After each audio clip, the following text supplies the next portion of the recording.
Okay. I am a professor of digital media studies, but I'm actually in a department of screen arts and cultures, which is what we basically call film at the University of Michigan. And so that means that I'm also, like the rest of my lovely panelists, one of those academics who's somehow been trained to write about ideas and then read them out loud, because that's the best way to get across ideas. So I am going to do that today, and I'm going to be talking mostly about computers and the internet, though in my sort of sense of what a computer is, it's really quite broad. So I think things like mobile devices, video game consoles, music players, all of those are in my mind also computers. And I think that's pretty much. I will also say that I feel as though I should have done a last-minute change to my topic and gone with, and now for something completely different after the last two, but we'll see how it goes. I named my talk Rememics, the Public Cultures of the Tag in Life 2.0, and I took the title from, as some of you I'm sure will know, the Memix device that Vannevar Bush designed in the 1940s, and I'll talk a little bit about that. So here's the thing about forums I realized as I prepared for today. Forums and their forms, their language, structures, threads, temporality, have more or less shaped both my life and career. Long before I wrote my dissertation on lurking, the word that lots of people were talking around in the last panel but never used, it's a term that comes from Usenet and refers to the unseen audiences of any kind of public forum post.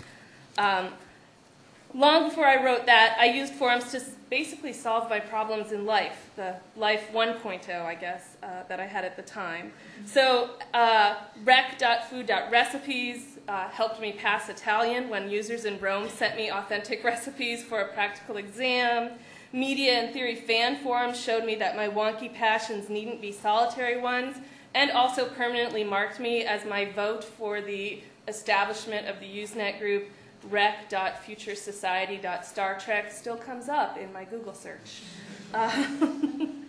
They also were part of my life in the way that my university had a news group dedicated to alt.flame, the idea that you would have a place just to go and yell at people and be a bad citizen online, which was highly entertaining to read, if not to post to.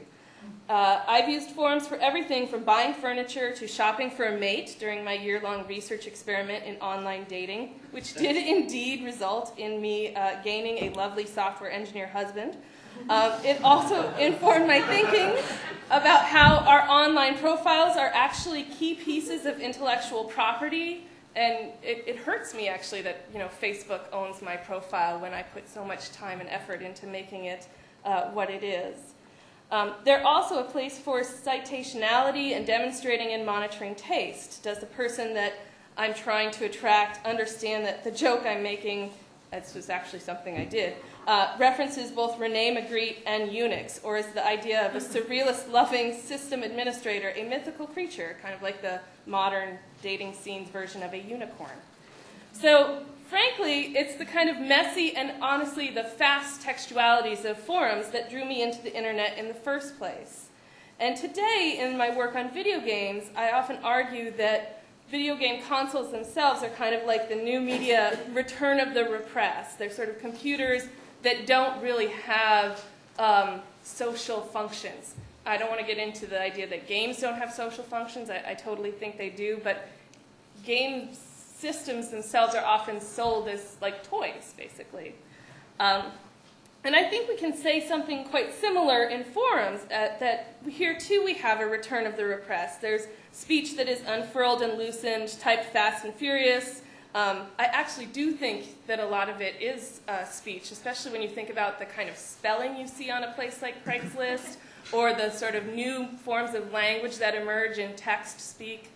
Those are very much speech acts. They're not about a sort of writerly discourse necessarily. The way in which people do, in fact, flame each other for violating rules and etiquette in places online. The way that there's an outcry about people who don't know the language of a forum when they say something like I study sort of online games, and there's intense kind of language development there where the word bio can stand in for I need a bathroom break. But if somebody doesn't know that, then they kind of violate the community's rules and don't participate in the forum in the way people prefer. So I really think that these kind of elements of dailiness are really just, frankly, the wonderful things that were unintended that we do get from the internet. So today you can find online, and I adore these, the blogs about what someone ate with pictures accompanying them. You even now know if you buy a digital camera today, it often comes with a food setting so that you can photograph your meal for the enjoyment of others. That you can also find these lovingly edited and documented blogs and forums that are dedicated to things like this is what I'm wearing today, which usually the person photographing the image will obstruct their own face, but document their entire outfit and display it online for the commentary of the community to participate in. I really think that these are actually the kind of great treasures of the internet. And there are two ways to tell the story, and I think this was referred to in the last panel. You can think about the internet in terms of planning and military strategies and the idea of a decentralized network, or you can talk about the emergent cultures and the rise of these sort of fascinating, unintentional, unplanned uses of technologies. So what I'm really interested in are those unintentional uses of technologies. And these are the real sort of takeaway points of my talk today. One is that the internet phenomenon of cats and toilets are worth thinking about. I'll get to that. Also, that online, in the kinds of lol speak and other sorts of posting of images and text together, we're seeing a new kind of critique and speech. And I think, and this is sort of my background, but I think that increasingly the kinds of ways we will communicate includes communicating in pictures and participating in forums via pictures, via icons for ourselves. So this is a lovely diagram of forums shaping new media in important and everyday ways.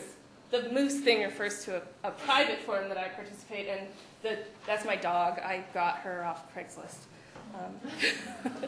So yes, they do stay with us in these important ways. And this is something I found online just referring to various social media. This is about a year or so old, so some of these are a bit out of date. But you can just see the vast growth in spaces where one can be part of a social network. Okay, so this is really the money shot, though. Okay, so cats and toilets. I think cats and toilets really speak to the lack of intentionality in the design and architecture of the World Wide Web, and also the spreading of a kind of lay theory, what academics refer to as everyday people's theories, that can be found on the web itself, a sort of new kind of online speech. I don't think that this is the next new buzzword that's out there. Oh, I'm going to have to go fast for the cats and toilets. But I also don't think anyone foresaw humanity's great need to share cute animal pictures or strange sights with one another. And the way in which these kinds of things happen is truly amazing. And I think it's also the way in which we get so many pictures of cute animals sent to us, no matter what, is amazing too. I'm also equally fascinated by things like people making amateur shot-by-shot remakes of motion pictures, or the way that, as my friend Mark Poster wrote, the internet is both a public sphere and it is more like Germany than it is a hammer. That is, the internet and other communications technology are social spaces. They are not simply tools. They're not just the hardware that we plug in. It's what happens once we use that technology that's important. We have affinity cultures drawn together by shared tastes, gaming cultures developing their own language and tools, and in this particular thing I'm interested in, lol theory, we have this kind of mashup and utterance that juxtaposes grand ideas and slang. So this is not the online joke theory that if you add LOL to things that you then automatically make it funny, which I think actually doesn't work. But it's the fact that you're juxtaposing high critical theory and philosophy with lolcat-styled humor, which is humor based on what we imagine cats would type and think like. We've all seen this sort of things. The I Ken has cheeseburger type spelling and things. It's also a visual discourse online and putting the theory in kind of new terms. And I think I'm going to sort of end by showing my examples of law theory. So this is the French philosopher Michel Foucault. And this is actually a really great example because it brings together multiple kind of online memes. So it says all your subjectivities belong to discursive regimes of power. The discursive regimes of power part is all Foucault's ideas.